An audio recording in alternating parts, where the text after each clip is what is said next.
Hey everyone, welcome back to Engelbart Gaming. Here's a little unplanned video for you, because there was a hugely significant release in the emulation world. Rich Whitehouse has gifted the world a brand new Atari Jaguar emulator called BigPEmu, and well, it's pretty fantastic. There are Jaguar games I've wanted to include in my videos for years, but a lot of them just didn't run well enough under the available emulators to show an accurate representation of what these games were actually like. That has now changed, my retro gaming friends. Before I get into the fun stuff, allow me a moment to get real with you. Rich Whitehouse, the developer, announced in his own video about the release of BigPEmu that he's dying of cancer. He also announced he's about to have a risky operation. So I hope you'll all join me in wishing him well and that he recovers. His drive to get this emulator, a version of which is used in the new Atari 50th anniversary release, is incredibly admirable considering the circumstances under which he's been developing it. Rich has set this emulator to be updatable in the future and wants to continue working on it, but has acknowledged there's a chance this could be the only release if the worst comes to pass. Regardless of whether or not the emulator ever sees another update, I'd love to see him recover, and I think it's safe to say most people watching this video will feel the same way. I've also included a link to Rich's website in the video description, and I encourage you all to go check that out. Okay, back to my normal mix of education and wiseassery. BigPEmu, as I said, is an Atari Jaguar emulator. What I didn't say yet is that it's compatible with the entire Jaguar cartridge library. Games that ran with severe glitches or not at all in Virtual Jaguar now work either completely perfectly or very close to it. And I don't say this to denigrate Virtual Jaguar. The Jaguar is a hard system to emulate because of its many custom chips and how it works, so BigPEmu is a real accomplishment. And I noticed very few discrepancies versus what we'd see in real hardware through BigPEmu. And yes, I've had a Jaguar since it was brand new, so I have a lot of experience with the system. But I also have to admit that I haven't bothered hooking it up in decades. And the good news now is, I probably won't ever have to hook it up again. Now this video is going to be about showing you what the games look like and how they perform on a decent mid-range PC that's a few years old. For the record, my computer I'm using in this is a Ryzen 3600 with an RTX 2060 Super. I haven't had time to test it on other hardware yet, but I will do that soon, and I might do a short follow-up to this video if there's anything interesting to report. I'm not going to delve super deep into all the options or technical aspects of the Jaguar or the history of each game. I might share a personal anecdote or two, but this is an overview video and a show-off video. So I'll show you a quick glimpse of the emulator and its basic features, I'll look at some of the games up and running with a little description of each, and then a montage with a few more games at the very end. Here's the interface for BigPEmu. If you're familiar with RetroArch, you'll be completely at home with BigPEmu.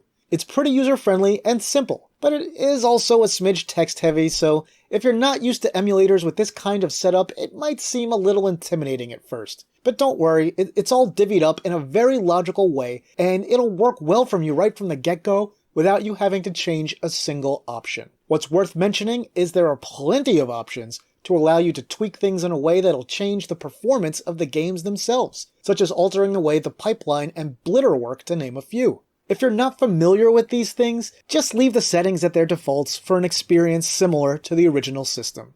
You can tweak the controls to your heart's content, and frankly, being able to use a normal modern controller with Jaguar games makes a lot of them much more playable than using the standard Jaguar pad. You can also set the controls to have sort of a shift button that when pressed will make other buttons do different behavior, which is a fancy way of saying it's a great way for simulating the number pad. Or, you can just use the number keys on your keyboard. There's a lot of freedom here, and the control options are excellent, and I'd say completely best in class for an emulation interface. Here's a super brief rundown on the Jaguar itself. It came out in November of 1993. I actually got it for Christmas that year. From a hardware standpoint, in a lot of ways, it's more similar to Western computers than a typical game console. Despite Atari's marketing bullshit, it's not a quote-unquote 64-bit system. It's really 32-bit when you get down to it. It has two custom 32-bit processors and also a 16-bit Motorola 68000. 2D games on the system basically look, sound, and play like slightly more colorful European-developed Amiga games. A lot of titles don't use the Jaguar's custom chips, and ran primarily on the 68,000 in the thing. Polygonal titles were really rough, and generally look a generation behind what we'd see in the Saturn and PlayStation less than a year later. And the Jaguar controller? Well, it's one of the worst controllers I've ever used. The D-pad has almost no travel, it's really flat and hard, and was one of the only D-pads actually capable of making my thumb sore when I was young and spry. It made playing games on the system a total chore. And also, both the controller and system itself had a pretty low build quality. They felt like kinda cheap toys. Now let's see some of the games, all running under BigPEmu. I'm not going to show you every Jaguar game, but we'll look at a lot of them. And also, I want to stress I think it's absolutely fantastic that this emulator exists and so many more people can now experience what these games were like on real hardware. I'd love to see every game and every system preserved and as accurate as possible. So while I might badmouth a lot of games in this section, I'm still super impressed by this emulator and the obvious expertise and work that went into creating it. Anyway, here's a bunch of games in no particular order. This is Trevor McFur in the Crescent Galaxy. I got this game with my Jaguar. To call it shit would be an insult to shit. It's a typical Euro shooter that just throws a bunch of stuff at you on screen and doesn't have what most people would consider actual play mechanics. The levels are super long, there are very few parallax effects, and there's no in-game music. But hey, at least it's got something for the furries out there who will enjoy the still shots before and after levels. But as a game, Trevor McFur is the pinnacle of awful and really got the system off on the wrong foot. Imagine the worst horizontal shooters, or shmups, on the Genesis, Super Nintendo, or TG16. Now multiply how bad they are by about 10 times, and you end up with this game. Tragic. Yeah, you've probably seen Cybermorph before thanks to the memes and AVGN's coverage of this game. It's not the worst game ever made, and it's certainly not the worst game on the system, but the polygonal visuals are really rough, and the gameplay is just okay. You fly, collect things, and shoot things while trying and failing to avoid colliding with the bland, blue-road-shaded mountains. It's a chore, it's dull, and once again there's no in-game music at all. This was also a launch title and actually came with the system in the US when it was brand new. So like I said, there are worse Jaguar games out there, but this is not good. As a curiosity, it's worth checking out and messing around with for a little while, but really, you're probably not going to have any fun with it. Still, if you're new to the Jaguar, I mean, you have to check out the game that they packed in with it, right? The Jaguar port of Raiden was really played up in magazines before it came out. They made it sound like it was going to be arcade perfect, and hey, on a system that was supposed to be as powerful as the upcoming Jaguar, it should have had no problem reproducing the arcade game perfectly, right? The reality is, it's just kind of okay, which sadly makes it one of the better Jaguar games ever made. We have this huge score bar on the right side of the screen that bleeds into the play area. The frame rate is low, only roughly 30 frames per second, which is really sad for a 2D shooter on a quote-unquote 64-bit system. Gameplay-wise, it's pretty alright, but it isn't even as smooth as, say, the Genesis port of Raiden. And the music is kinda bland. It's not bad, just dull. It sounds very much like a typical Amiga soundtrack. And that's not an insult, it's just a basis for comparison. So Raiden, in the end, is okay. But it's not even close to the more accurate ports on other consoles like the PlayStation. The Jaguar port of Wolfenstein 3D is unquestionably the best commercial first-person shooter on the system.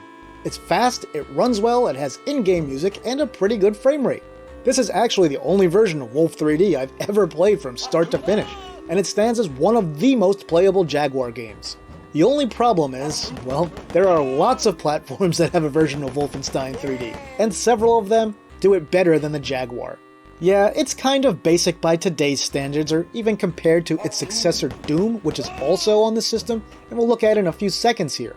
Still, despite that, Jaguar Wolf 3D was a decent port for the time, and one of the best console versions available at the point it came out, probably really only eclipsed in those days by the 3DO version. Here's Doom. Yeah, it's alright. Like Wolfenstein, this is the only version of Doom I've ever played 100% from start to finish. It almost legendarily has no in-game music, and some levels are modified from the PC originals. Now this game does have music, and it's the actual in-game level music, but it only appears between levels. Come on guys, this would have been so much better with in-game music.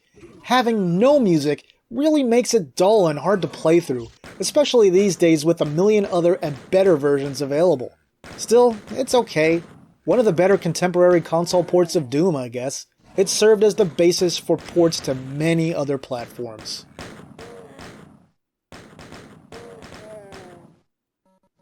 In screenshots before Aliens vs. Predator came out, it looked like this game would really be something special on the Jaguar, and something special it is. One of the most overrated games on the entire platform. This is another game I've had since it was brand new. Like with Doom, there's no in-game music. Also, the level design is really bland, and it just isn't all that fun or interesting to play, whether you play as a human, alien, or predator.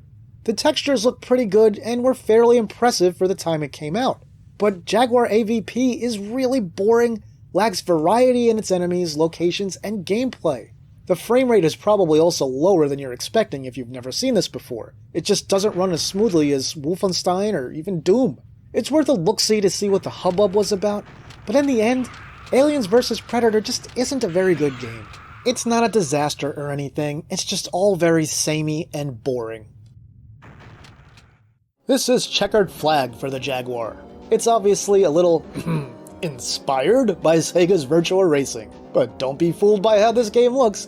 It's actually pretty terrible. It runs a lot worse than Virtua Racing Deluxe does on the supposedly inferior 32X. The control is bad, the frame rate is bad, and the game is just generally not fun to play unless you really love crashing into walls every other second. The in-game music is typical early 90s European computer game music, so for those of you who like that, you may dig the soundtrack. Others will undoubtedly hate it. Personally, I find it tolerable, but not the game itself. The game itself is just bad. This one needed at least a few more months of refinement before they released it, especially when it comes to steering. Let's go from bad to worse. Here's Club Drive on the Jaguar. This is an awful tragedy of a game that has pretty much no redeeming qualities. The graphics are incredibly basic, the physics are hilariously bad, the music is in a class of awful all by itself, and the control is terrible. Playing Club Drive is kind of like getting punched in the nuts. Unless you're into that, then it's nothing like that. But the point is, this game is hilariously abysmal. Club Drive was savaged in reviews when it came out, and it totally deserved it. It's easily one of the worst games on the entire system. In other words, unless you want to play it to see how mind-numbingly terrible it is, just avoid it. Super Burnout is probably the best racing game made for the Jaguar. Again, it has very 90s computer-style European design sensibilities, so it doesn't really look, sound, or play like the Japanese-developed titles it's based on, such as Super Hang-On, for example. The steering in Super Burnout is really weird, and at first you'll constantly be wiping out and getting thrown off your bike. You really have to spend a lot of time coming to grips with the super strange handling of your bike. I mean, basically any time you take any corner, it just shoots off to the opposite side. But once you get used to it, and you can sort of compensate for that, Super Burnout is pretty good. It looks nice, the music is decent, and you'll eventually be able to win your races.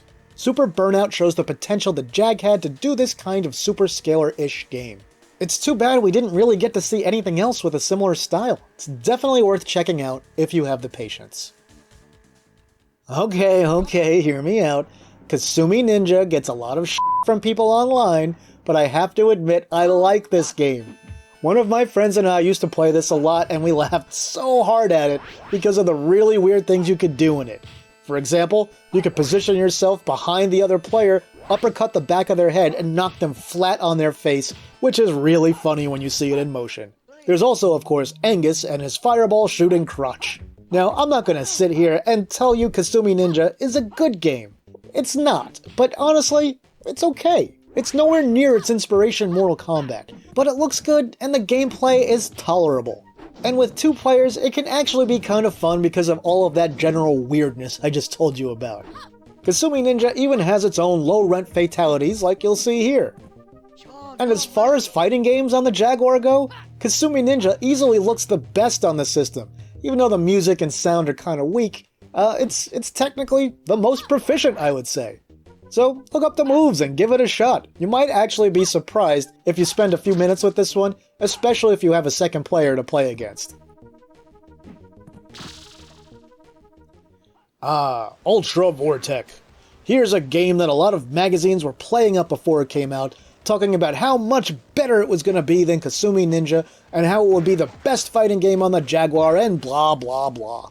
To say I was underwhelmed by Ultravortec would be a gross understatement. The gameplay in Ultravortec stinks. The frame rate stinks. The control stinks. The trash metal music stinks. This game is an abomination that is no fun to play. On the technical merits, it's vastly less smooth visually than Kasumi Ninja was. On the gameplay front, while Kasumi Ninja was a little below average, Ultravortec is considerably even worse than that. But don't take my word for it, try it yourself. Ultravortec stinks. Alright, time for a bit of a laugh. Here's Fight for Life. This was the best Atari could do as far as 3D fighting games go on the Jaguar. It's horrendously ugly, the gameplay is simplistic and bad, the frame rate is low, the movesets suck, and if you ever wanted to see just how far behind the Saturn and PlayStation the Jaguar truly was, well, look no further than Fight for Life. I mean, compare this game to stuff like Virtua Fighter 2 or the Tekken games. It's interesting only as a curiosity because of all the pre-release hype that surrounded it. I mean, this game is really barely worth talking about. And apparently the commercial release was an unfinished beta according to interviews, that was from an earlier build of the ROM than was intended. But unless that final release is basically an entirely different game, Fight for Life is just horrendous. Here's Jaguar Rayman. I've shown it to you before in quite a few other videos. Under BigPEmu, it runs as well or better than it does under Virtual Jaguar. Rayman stands alone on the Jag as by far the best 2D platformer on the system. It's not even close, none of the others are even in the same galaxy.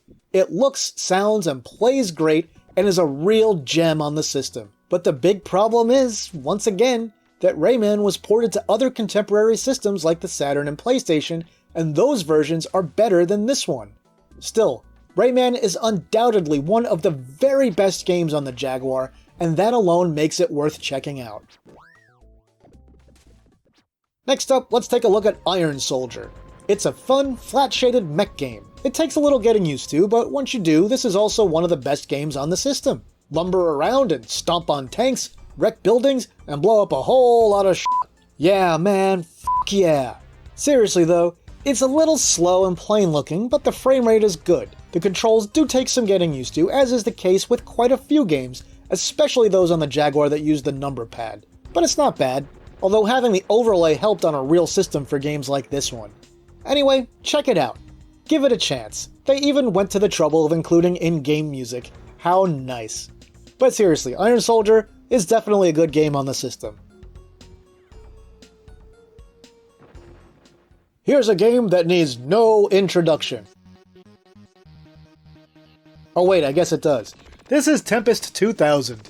Yeah, as you've probably heard, this one is pretty good and also one of the best games on the system.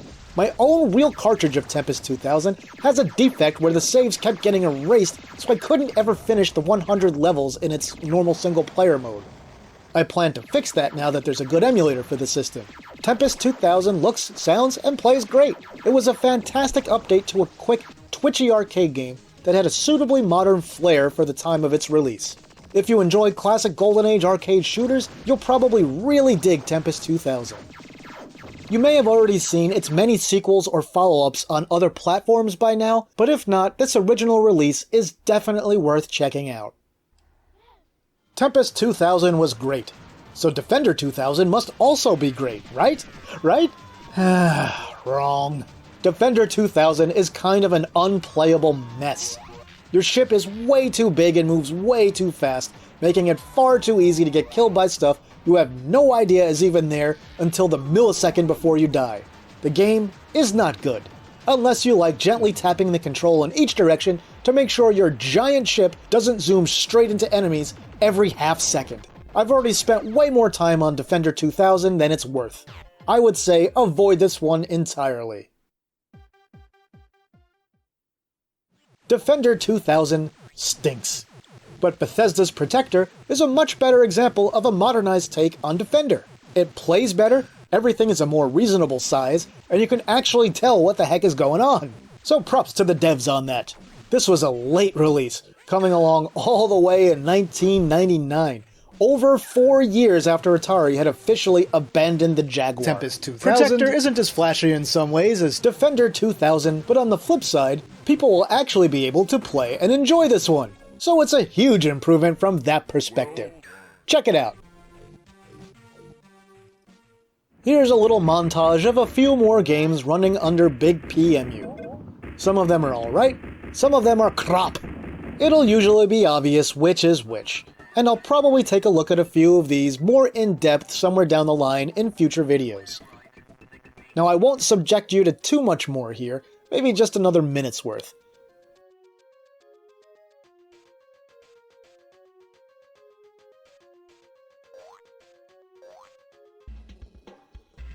Alrighty folks, let's wrap this up. BigPEmu is a giant leap forward for Jaguar emulation. Even if a lot of the games aren't exactly winners, being able to play them again without needing to hook up the hardware is a huge win in and of itself. We should all absolutely appreciate the hard work that Rich Whitehouse put into this emulator, and the fact that he's released it for free for anyone to use, especially after including it in a commercial project. If you're curious to see what the Jaguar was like, well, I'm now comfortable telling you that emulation is a viable way to do that, which is something I couldn't have said 3 days ago. And it's all thanks to Rich Whitehouse's work on BigPEmu. So that'll do it for this video, my retro gaming friends. If you enjoyed the video, please like and share it. If you haven't yet, please subscribe and hit the notification bell so you won't ever miss one of my videos. You can support the work I do here on Patreon or Ko-fi, and I have a few new social media links in the description if you want to follow me there. With that, I'll say thanks for watching, and see me later.